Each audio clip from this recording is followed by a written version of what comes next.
नमस्कार दोस्तों, स्वागत है आप सभी का मालवीय एकेडमी बीएचयू वर्ल्ड के इस ऑनलाइन लर्निंग प्लेटफॉर्म पर। दोस्तों, आप सभी को हर एक कोर्स का रैंक एनालिसिस दे दिया गया। अब आपको जो ये एक्सपेक्टेड कट ऑफ रैंक्स दी गई हैं उसमें आपने एक बात नोटिस किया होगा। आपने हर एक कोर्स में देखा होगा कि एक पेड सीट की कट ऑफ आपको हमेशा दी गई है।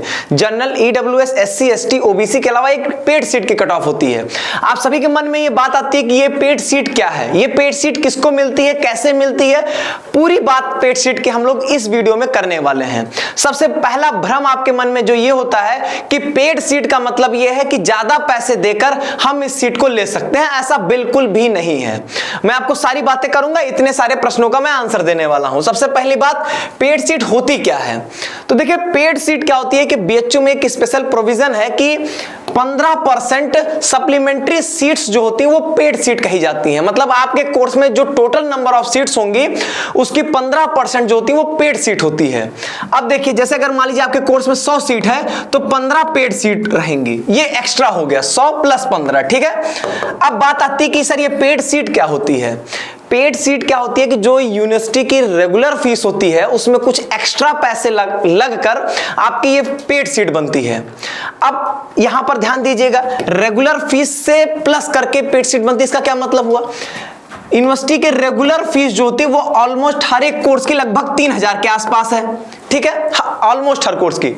इसमें जो है आपको एक्स्ट्रा पर ईयर कुछ अमाउंट पे करना पड़ता है जो कि कोर्स वाइज वेरी करता है। जैसे अगर हम बात करें यूजी में, तो यूजी में जैसे आपका बीए का कोर्स है तो बीए के कोर्स में आपको 10,000 रुपए एक्स्ट्रा पे करने पड़ेंगे पर ईयर। मतलब 3 सालों में 30,000 रुपए आपको पे करना पड़ेगा। यहीं अगर हम बात करें बीएससी के कोर्सेज की, तो बीएससी के कोर्सेज में आपको कुछ कॉम्बिनेशन, मतलब सारे कॉम्बिनेशन जिसमें कंप्यूटर साइंस नहीं आता है उसमें आपको 30,000 रुपए per year plus regular fees देनी है। मतलब 30-90,000 रुपए आप एक्स्ट्रा दोगे बाकी बच्चों से। और अगर आपका कंप्यूटर साइंस है तो आपको 45,000 रुपए पर ईयर एक्स्ट्रा पे करना पड़ेगा, ठीक है, अगर कंप्यूटर साइंस आपके कॉम्बिनेशन में आता है तो। ऐसे ही बीकॉम है तो बीकॉम में आपका 25,000 रुपए जो होती है वो पेड सीट की फीस होती है। अब जैसे कुछ कोर्सेज में नहीं भी है, जैसे कि आपका बीएलएलबी का कोर्स है तो उसमें पेड सीट नहीं होती क्योंकि उसकी फीस ऑलरेडी 60,000 रुपए है। ऐसे ही एलएलबी का कोर्सेज है तो इसी तरीके से आपके पीजी के कोर्सेज में भी पेड सीट्स होती हैं, जिसमें जो एमएससी के कोर्सेज होते हैं उनकी 45,000 रुपए पर ईयर एक्स्ट्रा फीस लगती है। और जो एमए के कोर्सेज हैं वहां पर आपका 10 से 15,000 रुपए जो होती है वो आपकी पेड सीट की एक्स्ट्रा फीस लगती है। अब यहां पर बात यह आ गई, क्या सर अगर हम 30,000 रुपए एक्स्ट्रा पे कर देंगे पर ईयर तो मुझको पेड सीट मिल जाएगी? ऐसा बिल्कुल भी नहीं है। पेड सीट किसको मिलेगी, कैसे मिलेगी, अब इसकी बात करते हैं। देखिए, पेड सीट जो होती है वो आपको क्या होगा कि जब आप काउंसलिंग प्रोसेस में अपीयर होगे तो वहां पर आपसे पूछा जाएगा क्या आप पेड सीट में एडमिशन चाहते हो, मतलब आप क्या पेड सीट के लिए भी आप अप्लाई करना चाहते हैं। आप वहां पर टिक कर दोगे हाँ मैं पेड सीट के लिए अप्लाई करना चाहता हूं। तो होगा क्या, देखिए होता यह है, पेड सीट में सबसे इंपॉर्टेंट बात, सभी कैटेगरी के बच्चों को जनरल ट्रीट किया जाता है। आप किसी भी कैटेगरी से, आप ओबीसी हो, एससी, एसटी, ईडब्ल्यूएस, कुछ भी हैं आप, लेकिन आपको जनरल कैंडिडेट ट्रीट किया जाएगा। आप जनरल माने जाओगे। और होता इसमें वही है कि जैसे कि जब जनरल की सीट्स फुल हो जाती हैं उसके बाद पेड सीट की आपकी कट ऑफ, मतलब जब सारी सीट्स फुल हो चुकी हैं तो उसके बाद जो एक्स्ट्रा सीट्स हैं, ये जैसे कि मान लीजिए अगर आपके कोर्स में 100 सीट है तो 15 सीट आपकी पेड सीट वाली है 15%, तो ये 15 सीट फिर भरी जाएगी। ये सीट फुल हुई फिर ये सीट भरी जाएगी। अब ये 15 सीट्स जो होती हैं वो क्या होगा कि जो कट ऑफ होती है वो नीचे आएगी। तो जैसे मान लीजिए अगर जनरल की कट ऑफ आपकी 200 नंबर पे खत्म हुआ है कि या आपका यहां तक आ चुका है तो इस 200 के नीचे आना शुरू होगा 199, 98, 95, जहां तक ये 15 सीट्स भरी जानी होंगी वो भरी जाएगी। तो अल्टीमेटली बोले तो सिर्फ जनरल कैंडिडेट्स को ही ये फायदा है, क्योंकि जनरल की कट ऑफ से डाउन होता ही है। ऐसा नहीं होगा कि ओबीसी की कट ऑफ गई 174 तो वहां से गिरना चालू होगा, नहीं। जहां पर जनरल की कट ऑफ खत्म होती है वहां से आपकी जो होती है नीचे इसकी कट ऑफ आती है। अब जब तक 15 सीट्स भर नहीं जाएंगी तब तक कट ऑफ आपकी नीचे आएगी। तो अल्टीमेटली कहा जा सकता है कि जनरल कैंडिडेट्स को फायदा होता है। जैसे मैं आपको कुछ एग्जाम्पल कहिए तो बता देता हूं। एग्जाम्पल कुछ ऐसा है कि जैसे कि मान लीजिए अगर मैं बीएससी मैथ के कोर्स की बात करता हूं, बीएससी मैथ के कोर्स में मान लीजिए अगर जनरल की कट ऑफ जो वो 208 नंबर बंद हो गई, ठीक है, मान लेते हैं। तो इसके बाद क्या होगा कि इससे नीचे आएगा, हो सकता है कि 195 तक जाते जाते सारी पेड सीट भर जाए। और आप ऑब्जर्व करना, ओबीसी की मान लीजिए अगर कैंडिडेट की बात करें तो कट ऑफ कितनी होगी, ऑलरेडी 190 रही होगी, तो उसको तो कोई फायदा ही नहीं है। तो आपको जो अपने कैटेगरी से बेनिफिट मिल जाएगा वो पेड सीट से बेनिफिट नहीं मिलने वाला है। हाँ, जनरल के कैंडिडेट्स को यहां पर फायदा मिलता है। क्या फायदा सर सिर्फ इसी एक चीज यही एक तरीके से होता है? नहीं, एक और तरीका होता है। अभी आपको जब आपकी काउंसलिंग प्रोसेस स्टार्ट होगी तो आपको बताया जाएगा सब्जेक्ट कॉम्बिनेशन के बारे में। कई बच्चे नहीं जानते होंगे ये सब्जेक्ट कॉम्बिनेशन क्या चीज होती है। मैं 2 लाइन में आपको समझा दूं कि क्या होता है कि कोई भी कोर्स उसमें ढेर सारे सब्जेक्ट्स होते हैं, लेकिन आपको टोटल 3 ही सब्जेक्ट पढ़ना है। तो आप अलग अलग कॉम्बिनेशन बना सकते हो। जैसे कि मान लीजिए टोटल 10 सब्जेक्ट हैं आपके पास, कोई 3 सब्जेक्ट आपका कॉम्बिनेशन बना लोगे, ये होता है सब्जेक्ट कॉम्बिनेशन। बाकी वो कोर्स वाइज अलग अलग बातें होती हैं, वो अलग वीडियो में डिस्कस किया जाएगा। तो होता क्या है कि कुछ ऐसे सब्जेक्ट्स होते हैं जिनकी डिमांड ज्यादा होती है, उसको जो अच्छे नंबर मतलब ज्यादा लोग उसको अगर डिमांड करेंगे तो सीधी सी बात है उसकी कट ऑफ ज्यादा जाएगी।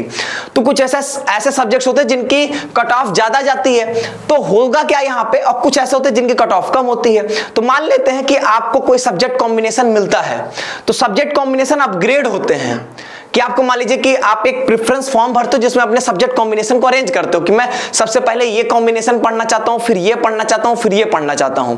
अब उसमें होगा क्या, मान लेते हैं कि आपने जो अपनी चॉइस भरी उसमें आपको 5वां जो है वो मिल गया आपको, ठीक है। अब होगा क्या, ऐसा हो सकता है कि अगर आपको चौथा चाहिए तो चौथा आपको रेगुलर सीट पे नहीं मिल रहा है, लेकिन आपको चौथा पेड सीट पे मिल जाएगा, तो आप ये ले सकते हो आराम से पेड सीट पे। अब आप सोच रहे हो सर इसमें पेड सीट से फर्क क्या पड़ेगा? फर्क सिर्फ आपको पैसे में पड़ेगा, बाकी आपको क्लास में, टीचर में, फैकल्टी में कहीं पर कोई ये नहीं होगा कि क्लास में बैठोगे तो जो रेगुलर फीस वाले रहेंगे वो अलग बैठेंगे, पेड सीट वाले अलग बैठेंगे। ऐसा कुछ नहीं होता है, कोई फर्क नहीं पड़ता है। तो अच्छी बात यह होती है कि अगर आपको बढ़िया सब्जेक्ट कॉम्बिनेशन चाहिए, जो आप सब्जेक्ट पढ़ना चाहते हो, अगर मान लेते हैं कि आप उसके रेंज में आ रहे हो, ऐसा भी नहीं होगा, कई बच्चे सोच रहे होंगे कि अच्छा सब्जेक्ट कॉम्बिनेशन मुझको मिल जाएगा अगर हम पेड सीट चाहेंगे, तो ऐसा नहीं होता है। वो डिपेंड करेगा, वो काउंसलिंग प्रोसेस पे डिपेंड करता है। लेकिन अगर मान लीजिए ऐसा हो रहा है कि आपको जो सब्जेक्ट कॉम्बिनेशन चाहिए था वो मिल जा रहा है, तो आप वहां पर पेड सीट से एडमिशन ले लो, कोई दिक्कत की बात नहीं है। अगर आप फाइनेंशियल कोई प्रॉब्लम आपको नहीं है तो कैसे मिलेगी मैंने बता दिया। काउंसलिंग प्रोसेस में आपको इसके लिए अप्लाई करना होता है। अप्लाई करने के बाद आपको मैंने बताया कि इस तरीके से कट ऑफ होती है, जनरल की सीट्स फुल हो जाएंगी, उसके बाद इसकी पेड सीट की कट ऑफ आती है, ठीक है। पेड सीट, बाकी पेड सीट में आपका सब्जेक्ट कॉम्बिनेशन अपग्रेड भी हो सकता है, ठीक है।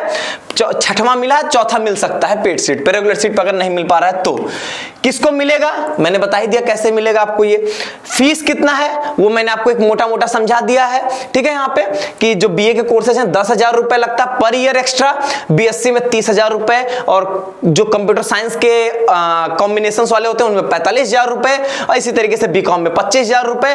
यही आपका यहाँ पर फीस स्ट्रक्चर होता है। फायदा क्या है इसका? फायदा देखिए सबसे बड़ा यही होता है कि आप सब्जेक्ट कॉम्बिनेशन को अपग्रेड कर सकते हैं, ठीक है। बाकी तो मान लीजिए आपका एडमिशन नहीं हो रहा तो आपका एडमिशन हो जाएगा, यही फायदा है, और कौन सा फायदा है, ठीक है। तो ये डायरेक्टली यहां पर जनरल के कैंडिडेट्स के लिए फायदेमंद होता है। यहां पे आपके कोर्स की जितने नंबर ऑफ सीट्स हैं उसका 15% जो होता है वो यहां पर अवेलेबल होता है। जैसे अगर किसी कोर्स में 600 सीट्स हैं तो वहां पर आपका 90 सीट्स जो होंगी वो पेड सीट द्वारा भरी जाती हैं, ठीक है। अब एक बात का और भी ध्यान दीजिएगा, होता क्या है कि मान लीजिए आपका पेड सीट में एडमिशन हो गया, ठीक। उसके बाद रेगुलर सीट पे क्या होता है, सीट खाली हो जाती है। बहुत ऐसे लोग होते हैं जो काउंसलिंग करवाकर एडमिशन नहीं लेते हैं, ठीक है। तो मान लीजिए किसी बच्चे ने एडमिशन नहीं लिया, रेगुलर की 1-2 सीट्स खाली हो गई हैं। अब आप पेड सीट में, मान लीजिए पेड सीट में टोटल 15 सीट्स थी, आपकी मान लीजिए पहली रैंक है इसमें, मतलब आप सबसे पहला आप पेड सीट में आप ही हो। तो अगर उधर रेगुलर की एक सीट खाली होगी तो इधर आप पेड से रेगुलर में शिफ्ट कर जाओगे, ठीक है। अब जैसे मान लीजिए अगर यहां पर रेगुलर की 3 सीट खाली होगी तो पेड के 3 बच्चे जो होंगे वो तुरंत रेगुलर के अंदर चले जाएंगे, ठीक है। तो आपका पैसा जो होगा वो बच जाएगा। तो पेड से रेगुलर में भी आप शिफ्ट कर सकते हो, डिपेंड करता है अगर रेगुलर वाले बच्चे छोड़ रहे हैं तो, ठीक है। लेकिन ये चीज आपके यूजी कोर्सेज में होती है, पीजी कोर्स में ऐसा नहीं होता है। यूजी में होगा, पीजी के कोर्सेज में आपका ये चीज नहीं होगा, ठीक। इतनी सी बात है आपके लिए, इतनी ही सारी बातें हैं पेड सीट को लेके, बाकी ऐसा कुछ भी नहीं है। सबसे बड़ा भ्रम कि आपकी रैंक बहुत ज्यादा है, 15,000 20,000 सोचते हो पेड सीट में एडमिशन हो जाएगा, ऐसा बिल्कुल भी नहीं है, ठीक है। तो सारी इंफॉर्मेशन रही यही पेड सीट के, बाकी कोई मन में कंफ्यूजन होगा, बाकी काउंसलिंग की प्रोसेस डिटेल में आपको सारी चीजें बताई जाएंगी, स्टेप बाय स्टेप। करना आपको सिर्फ क्या है, बीएचयू वर्ल्ड को फॉलो करते रहना है। जिनके भी रिजल्ट्स आए हैं, अच्छे आए हैं, उन सभी को बहुत बहुत शुभकामनाएं। जिनके रिजल्ट्स अच्छे नहीं हैं उस सभी लोग फिर से मेहनत करिए। मेहनत आप करेंगे निश्चित तौर पर आपको सफलता मिलेगी। और जो भी आपकी गलतियां हुई हैं उन गलतियों को ढूंढिए और अगले एग्जाम में उन गलतियों को करने से बचिए। चलिए, बहुत बहुत शुभकामनाएं आप सभी को, बहुत बहुत धन्यवाद।